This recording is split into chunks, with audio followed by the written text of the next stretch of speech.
legs and with his arm. Randall Mackey and Scott have done a great job out of the backfield for Ole Miss, but come on, it's Alabama at Alabama. Alabama wins this one by a pretty large margin. Oregon, number 2 Oregon now, visits Washington State.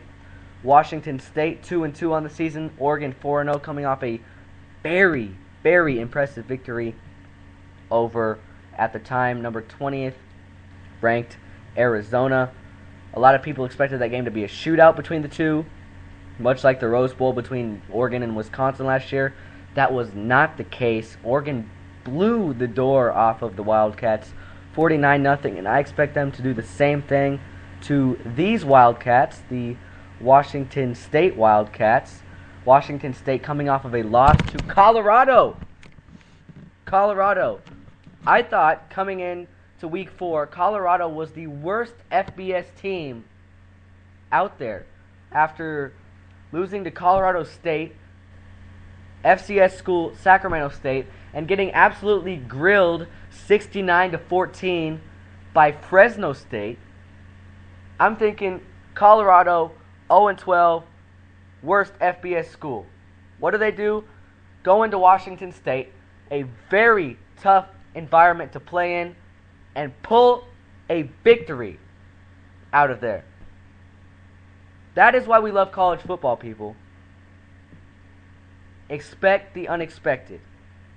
I'm not saying Washington State's going to beat Oregon. I'm just making a point that Washington State's going to get grilled by Oregon because they just lost to a bad FBS team that can't hold up with FCS teams. So, expect a blowout at Washington State this weekend between Oregon and Washington State. Towson visits LSU. These SEC schools have the weeniest, that's the only word that comes to mind right now, the weakest non-conference schedules. LSU's already took on Idaho and North Texas, and here's an FCS school coming in to LSU. Towson, 2-1 on the season, but they're going in to play the number 3 team in the nation. Expect a blowout for the Tigers. Florida State visits South Florida. You know, South Florida started off last year 4-0, I believe. They were ranked 16 in the nation, and then they win one game in the Big East and end up 5-7. And that bad play is kind of translated into this year. B.J. Daniels, a very talented quarterback, can do a lot of things. Definitely a dual threat guy, a big guy, hard to take down, senior. You know, this team started off 2-0 with they look like the same team that we started off last year, the same team that went into Notre Dame last season, opening game of the season, and knocked them off when they were ranked.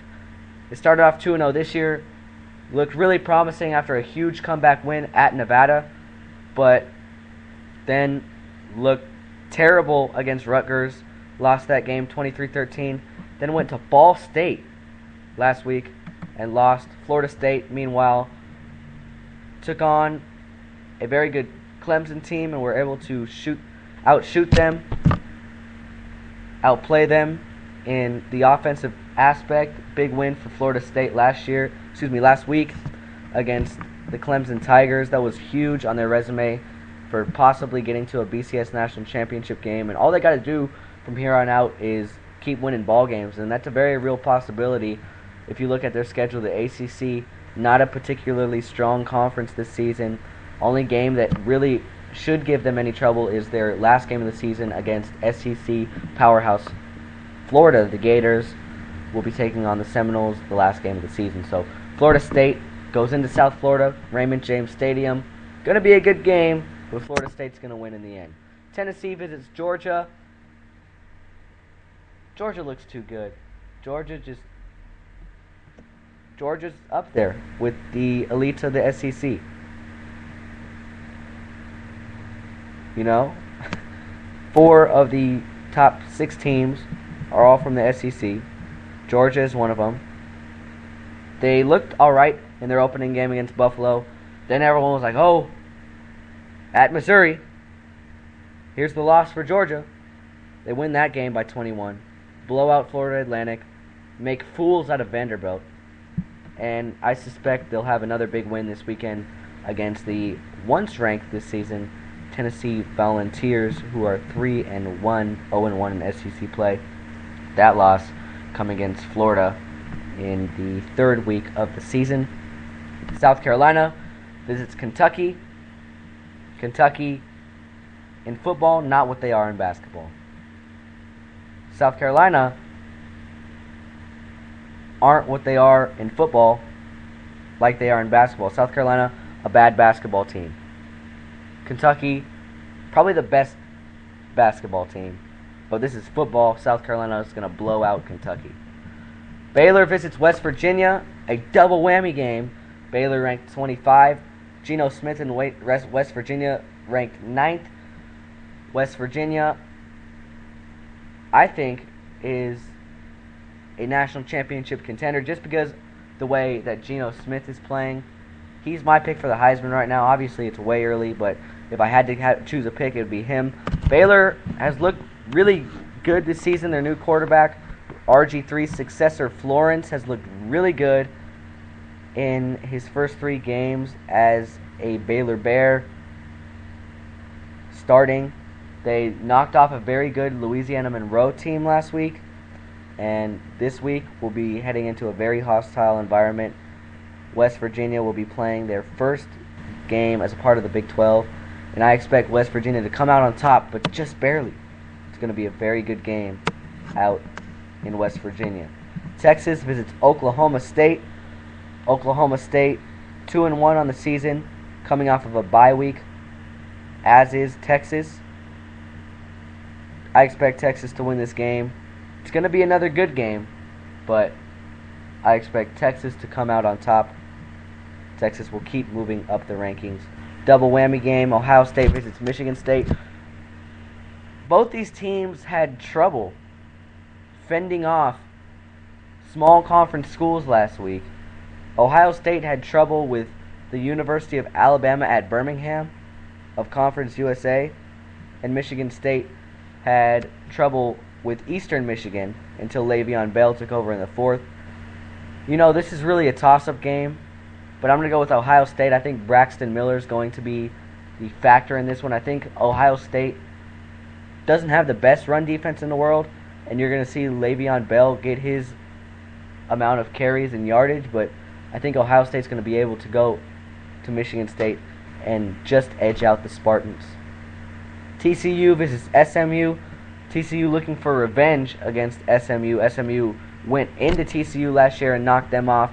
SMU not what they were last year. 1-2 on the season. This game at SMU, but it should be no trouble for TCU. They look really good. Should be 4-0 after this game. New members of the Big 12. TCU finally getting to prove that they can play with the big boys. Clemson visits Boston College after losing their first game to the Seminoles. ACC matchup, Boston College, not the easiest place to play, but Clemson, just a very athletic team with Taj Boyd and Sammy Watkins, just a great duo, those two guys, and I expect them to get a victory at Boston College. Oregon State visits Arizona. Obviously, Arizona embarrassed last week by Oregon. They're not that team. They really never got anything going on offense after getting stopped 2 times in the red zone and being unable to score. I think that I'm going to put Oregon State. I know for a fact that I'm going to put Oregon State on upset alert this week. Although Oregon State has 2 upsets on the season, their offense hasn't really been anything too spectacular. Arizona's a team that's going to put a lot of points up on the scoreboard. I'm not saying that Arizona's going to win this game, but Oregon State needs to watch their back because it's going to be a very close one when it's all said and done, when things go final between Oregon State and Arizona on Saturday night. Louisville visits Southern Miss. Southern Miss, the reigning Conference USA champions, just not what they were last year after losing Andy Davis to the National Football League. Tracy Lampley, a big playmaker for them, is pretty much all they have right now. Southern Miss comes into the game 0-3. Louisville, who I said was going to go undefeated 4-0, are going to go 5-0 after beating Brett Favre's old team, Southern Miss. Wisconsin visits Nebraska. Monte Ball is cleared to play for that game after leaving with a head injury against Texas El Paso. Wisconsin 3-1, but nothing's come easy for them. Nothing has come easy for them. Snuck out a victory against Northern Iowa, the FCS school. The opening game got upset by Oregon State, who we just talked about. Was able to get a 2-point victory against Utah State, and then were able to get an 11-point victory over UTEP last week. Wisconsin visits Nebraska. It's going to be a better game because things are completely different when we get into conference play, but I really think Taylor Martinez is going to have a field day with the struggles that Wisconsin has had in their secondary. Nebraska wins by a few scores at home. And finally, Boise State visits New Mexico. New Mexico has already surpassed their win total from last season. They are 2-2, 1-0 at home. Boise State 2-1. That loss coming at Michigan State, the opening game of the season. I expect Boise State to have another big win over a Mountain West school. So those are all the teams who are playing this week in the top 25. USC not playing this week. Oklahoma not playing this week, I don't believe. Wasn't on our thing. So a lot of teams who are in the AP top 25 are not playing this week. So that's something certainly to watch out for. Oklahoma coming off a loss to Kansas State. Kansas State also not playing this week. So a lot of teams with their bye weeks this week, and they'll be back next week and better than ever because the Big 12 looks very good. That's all I'm going to say. The Big 12 looks very good. Iowa State undefeated, Texas Tech undefeated, Baylor undefeated, West Virginia undefeated, TCU undefeated, Texas undefeated, Kansas State undefeated, Oklahoma State has a loss, Oklahoma has a loss. You know, this is just a very strong conference up and down. Iowa, probably the only weak link in there, just lost to Central Michigan. When we come back, we will be going over the MLB wildcard standings. Only 6 days remain in the Major League Baseball regular season. A lot of teams have already locked up their playoff spots in their respective divisions. And when we come back, we will be focusing in on the wild card.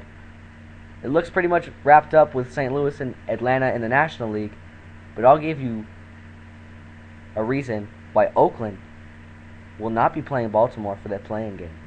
When Chris's Corner returns on Spreaker.